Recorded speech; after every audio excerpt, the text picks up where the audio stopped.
Book 9. Injustice is a kind of blasphemy.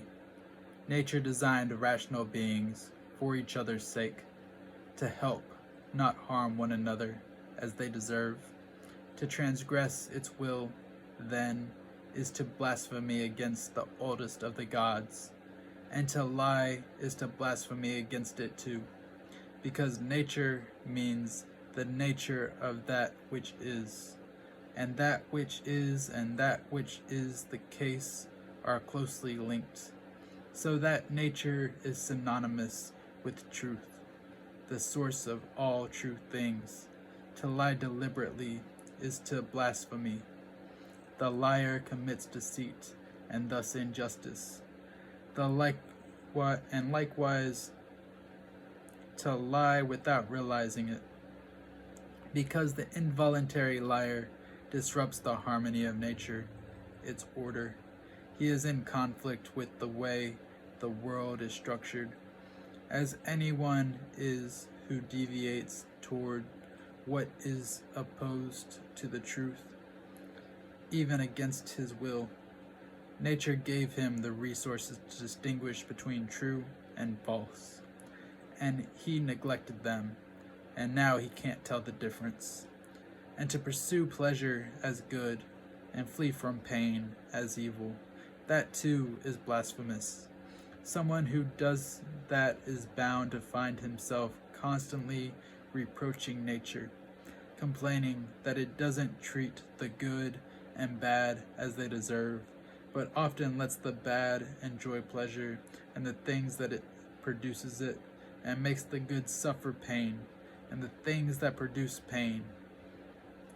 And moreover, to fear pain is to fear something that's bound to happen, the world being what it is, and that again is blasphemy. While you pursue pleasure, you can hardly avoid wrongdoing, which is manifestly blasphemous. Some things nature is indifferent to. If it privileged one over the other, it would hardly have created both. And if we want to follow nature, to be of one mind with it, we need to share its indifference, to privilege pleasure over pain, life over death, fame over anonymity. It is clearly blasphemous. Nature certainly doesn't. And when I say that nature is indifferent to them, I mean that they happen indifferently, at different times, to the things that exist and the things that come into being after them, through some ancient decree of providence, the decree by which, from some initial starting point, it embarked on the creation that we know, by laying down the principles of what was to come and determining the generative forces, existence and change and their successive stages. Real good luck would be to abandon life without ever encountering dishonesty or hypocrisy or self-indulgence or pride. But the next best voyage is to die when you've had enough. Or are you determined to lie down with evil? Hasn't the experience ever taught you that to avoid it like the plague, because it is a plague, a mental cancer, worse than anything caused by tainted air or an unhealthy climate? Diseases like that can only threaten your life. This one attacks your humanity. Don't look down on death, but welcome it. It too is one of the things required by nature.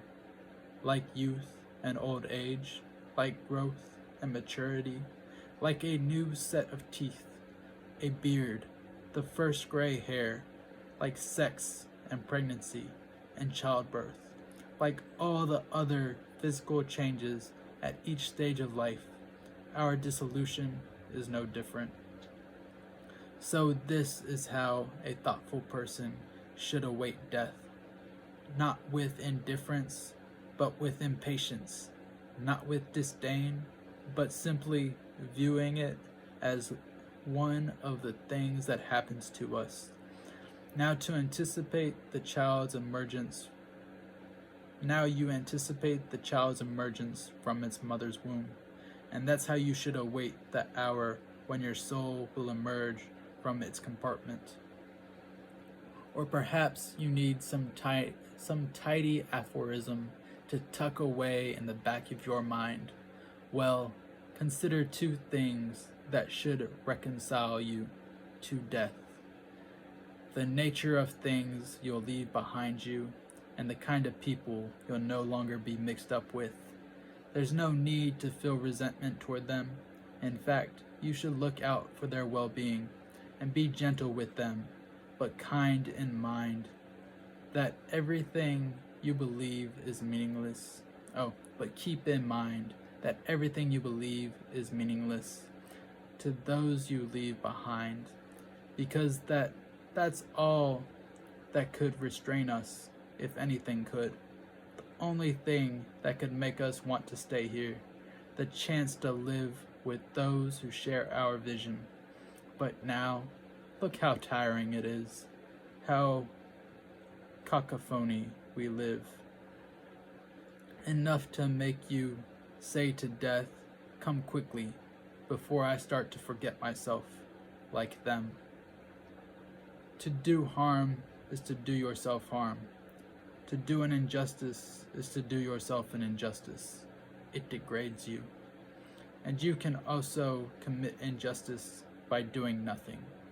Objective judgment, now, at this very moment. Unselfish action, now, at this very moment.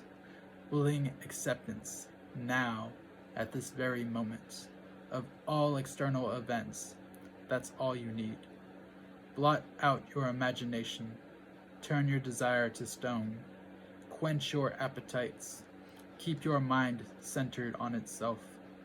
Animals without logos are assigned the same soul, and those who have logos share one too, a rational one, just as all earthly creatures share one earth, just as we all see by the same light and breathe the same air, all of us who see and breathe. All things are drawn toward what is like them, if such things exist. All earthly things feel the earth's tug. All wet things flow together, and airy things as well, so they have to be forcibly prevented from mixing.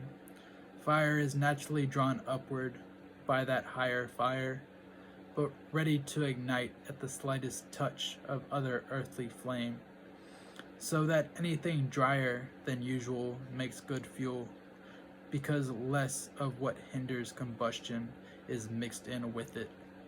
And things that share an intelligent nature are just as prone to seek out what is like them, if not more so, because their superiority in other ways is matched by their greater readiness to mix and mingle with their counterparts. Even in irrational beings, we see swarms and herds and nesting and love not unlike ours, because they do have souls, and the bonding instinct is found in a developed form, not something we see in plants or stones or trees, and it's still more developed in rational beings with their states, friendships, families, groups, their treaties and truces, and in those yet more developed, there is a kind of unity, even between separate things, the kind that we see in the stars. An advanced level of development can produce a sympathy even in things that are quite distinct. But look how things are now. The rational things are the only ones that have lost that sense of attraction, of convergence. Only there we do not see that intermingling, but however much they try to avoid it, there's no escaping. Nature is stronger, as you can see if you look closely. Concrete objects can pull free from the earth more easily than humans can escape humanity. Humanity, divinity, and the world, all of them bearing fruit, each fruitful in its season. Normally, we limit the word to vines and other plants unnecessarily. The fruit of the Logos nourishes both us and it, and other things spring from it too, of the same species as the Logos itself. Convince them not to, if you can, and if not, remember, the capacity for patience was given us for a reason. The gods are patient with them too, and even help them to concrete things. Health, money, fame, such is the gods' goodness, and yours too, if you wanted. What's stopping you? Work, not to rouse pity, not to win sympathy or admiration, only this: activity, stillness, as the Logos of the state requires. Today, I escaped from anxiety, or no, I discarded it, because it was within me, in my own perceptions, not outside. Known by long experience, limited in lifespan, debased in substance, all of it. Now, as then, in the time of those we buried. Things wait outside us, hover at the door. They keep to themselves. Ask them who they are, and they don't know. They can give no account of themselves. What accounts for them? The mind does. Not being done to, but doing. The source of good and bad for rational and political beings, where their own goodness and badness is found, not in being done to, but in doing. A rock thrown in the air, it loses nothing by coming down, gained nothing by going up. Enter their minds, and you'll find the judges you're so afraid of, and how judiciously they judge themselves. Everything in flux, and you too will alter in the whirl and perish, and the world as well. Leave other people's mistakes where they lie. When we cease from activity or follow a thought to its conclusion, it's a kind of death, and it doesn't harm us. Think about your life, childhood, boyhood, youth, old age, every transformation, a kind of dying. Was that so terrible? Think about your life, with your grandfather, your mother, your adopted father. Realize how many other deaths and transformations and endings there have been, and ask yourself, was that so terrible? Then neither will the close of your life be, its ending and transformation. Go straight to the seat of intelligence, your own, the world's, your neighbors. Your own, to ground it in justice. The world's, to remind yourself what it is that you're a part of. Your neighbors, to distinguish ignorance from calculation and recognize it as like yours. You participate in a society by your existence, then participate in its life through your actions, all your actions. Any action not directed toward a social end, directly or indirectly, is a disturbance to your life, an obstacle to wholeness, a source of dissension, like the man in the assembly, a faction to himself, always out of step with the majority. Childish tantrums, childish games, spirits carrying corpses. Odysseus in the underworld saw more real life. Identify its purpose. What makes it what it is, and examine that. Ignore its concrete form. Then calculate the length of time that such a thing was meant to last. Endless suffering, all from not allowing the mind to do its job. Enough. When you face someone's insults, hatred, whatever, look at his soul. Get inside him. Look at what sort of person he is. You'll find you don't need to strain to impress him. But you do have to wish him well. He's your closest relative. The gods assist him just as they do you, by signs and dreams and every other way, to get the things he wants. The world's cycles never change, up and down, from age to age. Either the world's intelligence wills everything, if so, accept its will, or it exercised that will once and for all, and all else follows as a consequence. And if so, why worry? One way or another, atoms or unity. If it's God, all is well. If it's arbitrary, don't imitate it.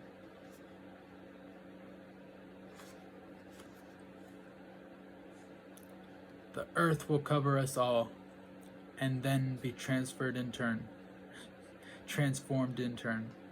And that too will change, ad infinitum. And that as well, ad infinitum. Think about them, the waves of change and alteration, endlessly breaking, and see our brief mortality for what it is. The design of the world is like a flood, sweeping all before it, the foolishness of them, little men, busy with affairs of state, with philosophy, or what they think of as philosophy, nothing but phlegm and mucus. Well, then what? Do what nature demands. Get a move on. If you have it in you, and don't worry whether anyone will give you credit for it. And don't go expecting Plato's Republic. Be satisfied with even the smallest progress, and treat the outcome of it all as unimportant. Who can change their minds? And without that change, what is there but groaning, slavery, a pretense of obedience? Go on and cite Alexander, Philip, Demetrius, or Phalerum. Whether they knew nature's will and made themselves its student is for them to say. And if they preferred to play the king, well, no one forced me to be their understudy. The task of philosophy is modest and straightforward. Don't tempt me to presumption. To see them from above, the thousands of animal herds and rituals, the voyages on calm or stormy seas, the different ways we come into the world, share it with one another, and leave it. Consider the lives led once by others long ago, and lives to be led by others after you. The lives led even now in foreign lands. How many people don't even know your name? How many will soon have forgotten it? How many offer you praise now, and tomorrow perhaps contempt? That to be remembered is worthless, like fame, like everything. Indifference to external events, and a commitment to justice in your own acts, which means thought and action resulting in common good. What you were born to do. You can discard most of the junk that clutters your mind, things that exist only there. and clear out space for yourself. By comprehending the scale of the world, by contemplating infinite time, by thinking of the speed with which things change, each part of everything, the narrow space between our birth and death, the infinite time before, the equally unbounded time that follows, all that you see will have vanished, and those who see it vanish will vanish themselves, and the ones who reached old age have no advantage over the untimely dead.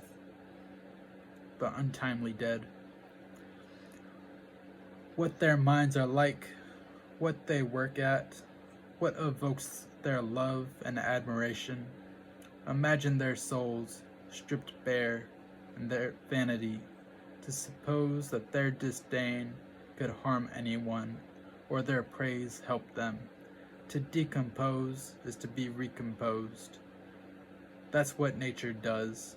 Nature, through whom all things happen as they should, and have happened forever in just the same way, and will continue to, one way or another, endlessly. That things happen for the worst and always will, that the gods have no power to regulate them, and the world is condemned to never-ending evil. How can you say that? Disgust at what things are made of: liquid, dust, bones, filth, or marble as hardened dirt, gold and silver as residues, clothes as hair, purple dye as shellfish blood, and all the rest.